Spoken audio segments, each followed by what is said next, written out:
the most common way I've seen that people are going to try to deal with Eternatus are hammers. Now, I've already profiled Eternatus with Weavile, and I feel as if that might be the best way to counter hammers. But I do think this version is a bit of a halfway house where you've still got your raw aggression and consistency because you're not playing Weavile, but you've still got some tricks you can use to help shore up the hammers. Let's have a look.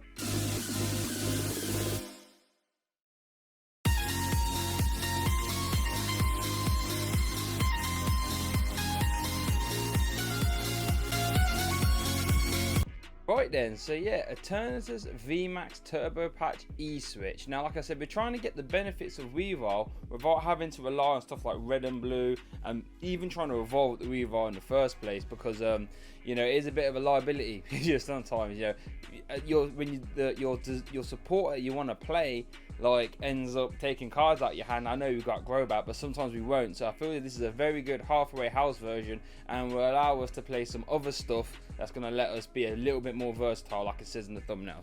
Whoops. So let's have a look. Starting off with 3 Eternatus VMAX. You know, we all should know Eternatus VMAX by now. VMAX Pokemon 340 HP with the ability Infinity Zone. As long as this Pokemon's in play, you can have up to 8 Darkness Pokemon on your bench. And that's all you can have there. All you can have is Dark Pokemon. So on your face value, it's really good. Insane combo potential with stuff like the Crobat we've got in the set coming out as well, Darkness Ablaze. And yeah, so it's pretty bonkers, but it pairs super synergistically with its attack Dread End, which is 30 for each Dark Pokemon you have in play. So if you have a maximum of 9, because it includes itself, you top out at 270 for 2 energy. Ridiculously strong. It's so strong, in fact, that people are trying to target it, obviously, rightfully so. And like I said in the intro, the people seem to be countering it with Crushing Hammer. Perfectly fine, a bit like how we counter Dragapult now in this format.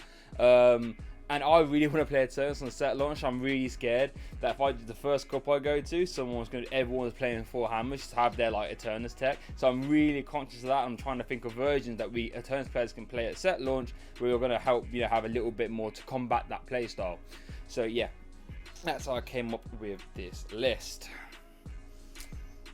So you got 4 of the Eternatus V. Now obviously these are going to be mostly used for bench sitters, because you know they're basic dark type with 220 HP. If we want to fill our bench, Eternatus V is a good way to do that. We can also dump our free energy there, obviously. That actually got some decent attacks as well, in all fairness. You got Power XL, 1 for 30, and you can attach a Dark from your hand to one of your bench Pokemon. Not bad, little bit of energy acceleration. And like I said, if people want to be trying ripping off energy all the time, being able to like jump extra energy into play is always good.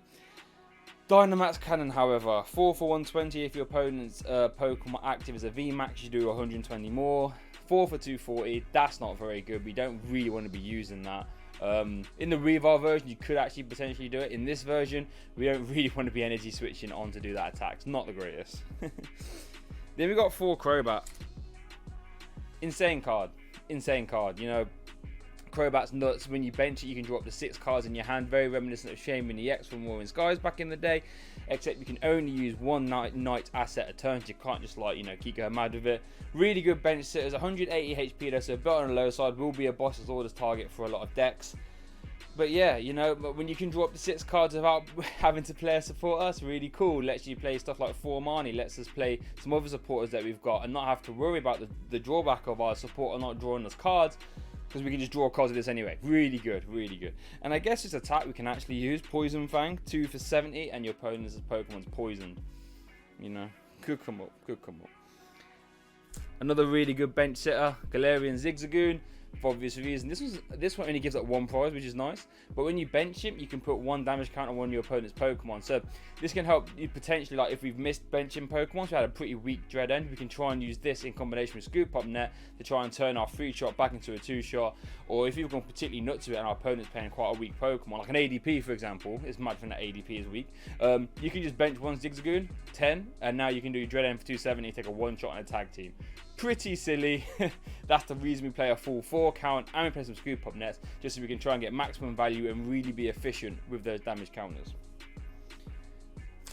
We then also play 2 Hooper as a sort of a soft decidueye answer. I mean, I guess. The Cinderace could be a pretty hard matchup, to be fair. But Assault Gate does 90 if it started on the bench and moved to the active during this turn. If it hasn't, it does nothing. 1 for 90 is still super efficient on a 1 prize. This is going to let us clean up our missed KOs that we might have got throughout the game, because Drillend doesn't one-shot other VMAXs, but Assault Gate is really good at finishing off VMAXs, so that's why we play. So, like I said, our main support is going to be Marnie, because we don't have to worry about bricking ourselves as much because we play 4 Crobat, and that will help stop that from happening, alright? Whilst disrupting our opponent, if we can, like, you know, 3 times in a game, put their hand back down to 4, I'm sure at some point they are going to miss what they want, and that's where we can really capitalise and slap them in the face for 270, or even more with Zigzagoons. We then play 3 Boss's Orders as well, just so we can try and hit into our opponent's big stuff. We don't want to be hitting into Jirachi, for example. I wouldn't mind a 4th counter because you can't play stuff like Eldegoss to get them back, but I think 3 seem to be quite good because you are slamming stuff for so much damage. You don't really have to, like, you know, play too many of these. But if you want to play 4, I don't mind.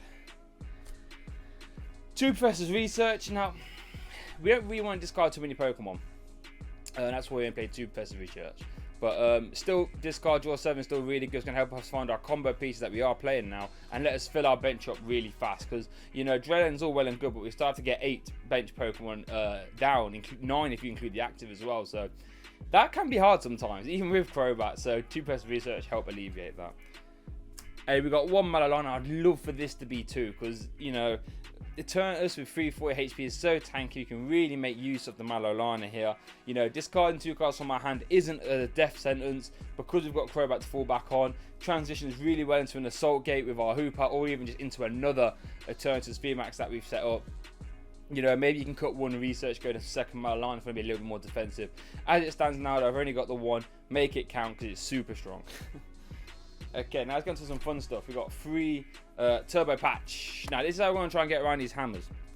Because if our opponent knocks off energy, we can try and Turbo Patch it back on, then energy switch it to where we need it. Or we can just use it to where we get 2 Eternatus VMAX set up simultaneously, and then we can just sort of pivot between them with our Mallow, for example. Turbo Patch is a super strong card. Now, obviously, you can't Turbo Patch straight on to the Eternatus VMAX. Has to be to a basic Pokemon, like a Eternatus V, for example, or a Crobat or a Goon, and then we can just switch it off. So, yeah.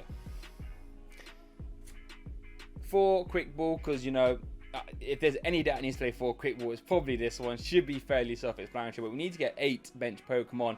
Quick Ball is going to help us do that. 3 Pokecom. And 3 Great Ball. Again, we need a lot of ball search. I wouldn't mind a 4th Great Ball just for like a little bit more explosion. Pokemon can be a little bit slow because, you know, you're not really, it's like a net neutral. You're not really gaining a Pokemon to put down, whereas Great Ball you are. Obviously, Great Ball you can miss, so there's that. Pokemon lets you just guarantee a VMAX, which is nice, and guarantees you the card you want. Like if you really need a Crobat, for example, you can go out and ping 1. But Great Ball's good for just being explosive and just filling up your bench really fast. I wouldn't mind a 4th, if I'm honest. 3 Scoop Up Nets. This is just so we can reuse our Hooper potentially and our Zigzagoons as well, and really be clinical with that Headbutt Tantrum. Let's have a look what else we got here. Might have to go up into the top corner now. 3 different artwork on the Switch. Let me just there we go. 3 energy switch, and again, that's going to combo really nicely with our Turbo Patch. Letting us get the energies back from let's get our energies back, I should say, to exactly where we need them. So if we need more VMAX, we can energy switch them off.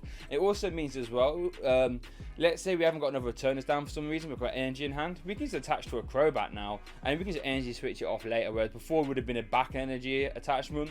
And like I said, if you're playing hammers, they might hit like 2 in a turn, really scary. So so with energy switch, we can just clean up energy from elsewhere. Like let's say we've got 1 Eternatus set up, we switch, we can attach to another one, E-switch 1 off the other one, and bang, there's another Dread End. Really cool. Energy switches are so cool in this deck. I wouldn't mind a few more.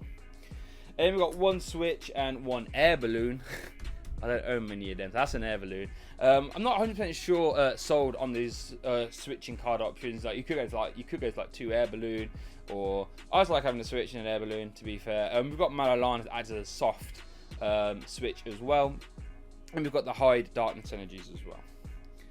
Black Market, I think every Eternatus VMAX has to be playing Black Market. I don't see why you wouldn't. Don't need to explain too much there, I don't think. and then a Viridian just so we can help pick out energies in this version as well. So let us get energies in the bin to potentially turbo patch him as well, so that's worth thinking about for sure. 2 hide darkness energies. Again, this sort of acts as if our air balloon as well, which is why I don't think we need to play too many switching cards. Hide darkness energies, when it's attached to a dark type Pokemon, it counts as a dark type energy, and it's like a float stone at the same time, so it can retreat for free, giving our Eternatus VMAX free retreat card. Super nice. That's going to let us pivot in and around exactly where we need to go. Really cool. I think I've got 9 basic dark. 1, 2, 3, 4, 7, 8. No, it's 8, I should say. 8 basic dark. Yeah, and that sort of rounds off the list really. I think it's really cool. There's some other cards I wouldn't mind trying. Second Malamar, like I said, I wouldn't mind trying a couple Nickit in here, because the sort of drawback to playing Nickit in other versions is that if the Nickit gets knocked out, you know, down energy attachment, right? Or even if it survives, that's an energy there, which means you can't dread end. When you've got energy switches in the deck, or you've got turbo options, it means you can aggressively use your Nickit turn 2 and not have to worry about the energy, because you can just like pluck it out the bin and put it down where you need it. So I wouldn't mind trying Nickit in this build. Just can't find the space, unfortunately. And a second man line, I really want that as well. But thanks for watching as always. Let me know what you think. Are you sold like a straight Eternatus list? Are we thinking Weavile? Or something like this as a hybrid is the best way to play it? Let me know in the comments. Love that. If you have the more Darkness Ablaze post-rotation format content, I should say, check the player start in the description down there, where I've got loads of content in there. Been putting like a video a day out down there. And follow me on the socials as well. HotChocPTCG, and Twitch is the Hot Chocolate Man. But thanks for watching as always, and I'll see you all next time.